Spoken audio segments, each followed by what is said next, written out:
दोस्तों, ये जो आरक्षण का मुद्दा है आए दिन उठता है और इसकी चर्चा ज़रूर होती है। कभी बिहार में तो कभी महाराष्ट्र में तो कभी उत्तर प्रदेश तो कभी मध्य प्रदेश। आप जब भी सुनेंगे तो आरक्षण का मुद्दा आपको ज़रूर सुनाई देगा और इसकी चर्चा ज़रूर होती है। अब जो नया विवाद हो गया है, जो मामला सुप्रीम कोर्ट में पहुंचा है, वो ओबीसी आरक्षण को लेकर ही है। लेकिन ये मामला है मध्य प्रदेश का। मध्य प्रदेश के मामले को क्यों बाकी राज्यों को भी समझना चाहिए, कि आरक्षण के मामले पर विवाद क्यों है, इसे ही समझेंगे इस वीडियो में आसान भाषा में। सबसे पहला, कि विवाद क्यों हुआ, अचानक से ओबीसी आरक्षण को लेकर विवाद खड़ा हो गया, सुप्रीम कोर्ट तक ये मामला पहुंच चुका है। तो ये मामला है, मध्य प्रदेश सरकार ने अगस्त महीने में ही ओबीसी के लिए सरकारी नौकरी और शिक्षण संस्थानों में आरक्षण की सीमा को 14% बढ़ाकर 27% करने का ऐलान किया था। अब ये मामला सुप्रीम कोर्ट में पहुंचा। 8 अक्टूबर से अब इस मामले पर नियमित सुनवाई होगी। लेकिन उससे पहले चर्चा होने लगी, क्या अचानक से कैसे उठा। तो सुप्रीम कोर्ट में मध्य प्रदेश सरकार ने हल्फनामा भी दायर किया है और इस हल्फनामे में शुरुआत हुई सोशल मीडिया से। सोशल मीडिया पर एक जो मध्य प्रदेश सरकार का लेटर है वो वायरल हुआ। दावा इसमें यह किया गया कि मध्य प्रदेश सरकार की ओर से सुप्रीम कोर्ट में दायर किए गए हल्फनामे के हैं और यह अंश वायरल होते ही मध्य प्रदेश सरकार सोशल मीडिया यूजर के निशाने पर आ गई। बीजेपी के सरकार है मध्य प्रदेश में और उस पर यह आरोप लगने लगे कि उसने भगवान राम और आचार्य द्रोणाचार्य का अपमान कर दिया।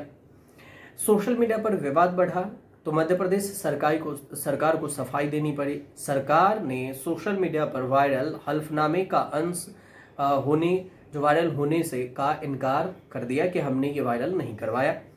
मध्य प्रदेश में ओबीसी आरक्षण का जो मामला सुप्रीम कोर्ट में पहुंचा वो फिलहाल विचाराधीन है और उसे लेकर सोशल मीडिया पर बवाल क्यों मचा है, वायरल में ऐसा क्या था जिससे सरकार घिर गई है, पहले ये समझिए। सोशल मीडिया पर दावा ये किया गया कि मध्य प्रदेश सरकार ने सुप्रीम कोर्ट में जो हल्फनामा दिया है उसमें ऋषि शंबुक के वध का जिक्र करते हुए चार्मिक व्यवस्था की कठोरता का वर्णन किया है। दावे के मुताबिक उसमें ये भी डिटेल्स उल्लेख किया गया कि छोटे जाति के व्यक्ति का जप तप करना और सम्मान पाना नियम व्यवस्था के विपरीत माना गया।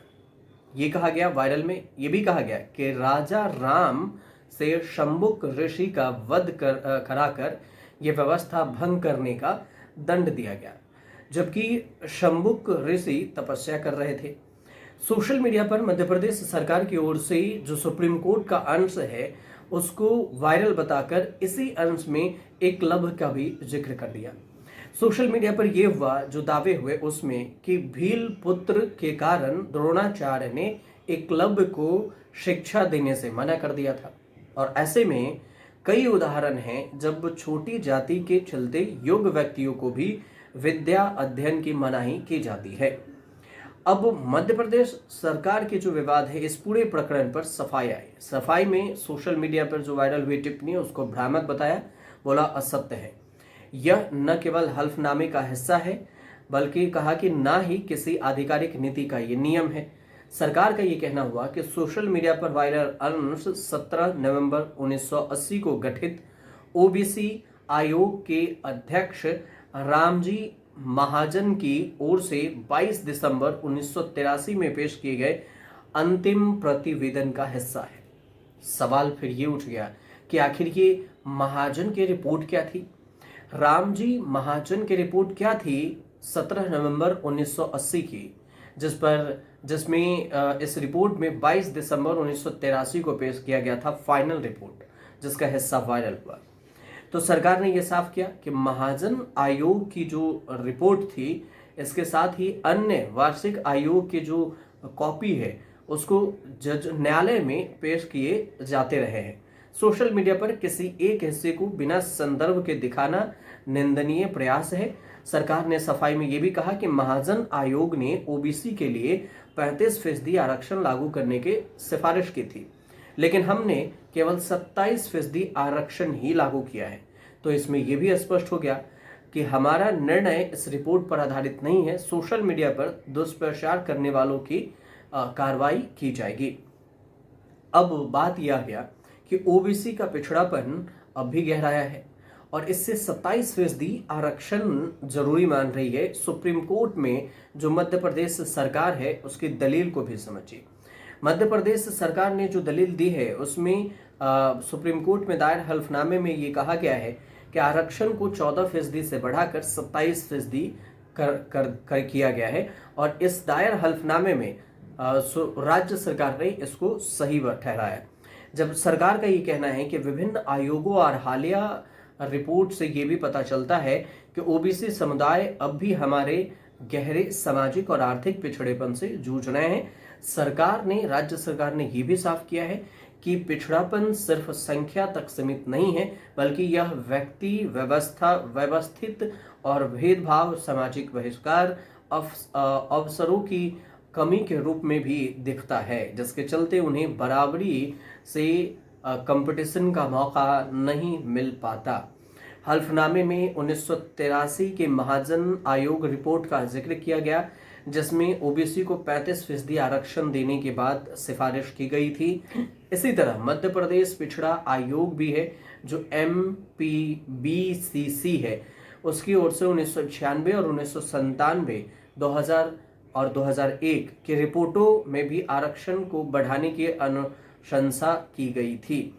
तो सरकार ने बताया कि 2023 में doctor BR Ambedkar university of social sciences द्वारा किए गए स्टडी में ओबीसी की आर्थिक, सामाजिक और आर्थिक स्थिति बेहद ही कमजोर पाई गई। रिपोर्ट के मुताबिक बड़ी आबादी होने के बावजूद वे अब भी जातिगत पेशों तक सीमित हैं और बुनियादी सुविधाओं से वंचित हैं। एक और दलील दिया गया कि जिस तरह से आरक्षण को बढ़ाया जा रहा है तो 50% की सीमा है उसको पार किया जा सकता है। 50% की सीमा पार नहीं होनी चाहिए जैसा रूल है। तो आरक्षण की सीमा 50% पर उठ रही जो आपत्ति है उसके जवाब में राज्य सरकार का कहना हुआ कि 1993 में इंदिरा सहनी केस मंडल आयोग में सुप्रीम कोर्ट ने यह साफ किया था कि विशेष परिस्थितियों में इस सीमा से ऊपर भी जाया जा सकता है। सरकार ने तर्क दिया कि मध्य प्रदेश में ओबीसी की स्थिति इन्हीं विशेष परिस्थितियों में आती है और इसलिए हम 50% आरक्षण से ऊपर जा रहे हैं। अब आपको यह भी बता दें कि 1994 में जो लागू कानून है उसके तहत ओबीसी को 14% आरक्षण मिला। 1995 और 2002 में संशोधन के जरिए सीमा में इसमें बदलाव हुआ। 2003 में राज्य सरकार ने 27% आरक्षण करने का फैसला किया, जिसे 2014 में हाई कोर्ट ने खारिज कर दिया। इसके अलावा मार्च 2019 में सरकार ने अध्यादेश लाकर फिर से ओबीसी का आरक्षण 27% किया, जिसे हाई कोर्ट ने मेडिकल शिक्षा तक सीमित रखा, इससे ज्यादा नहीं।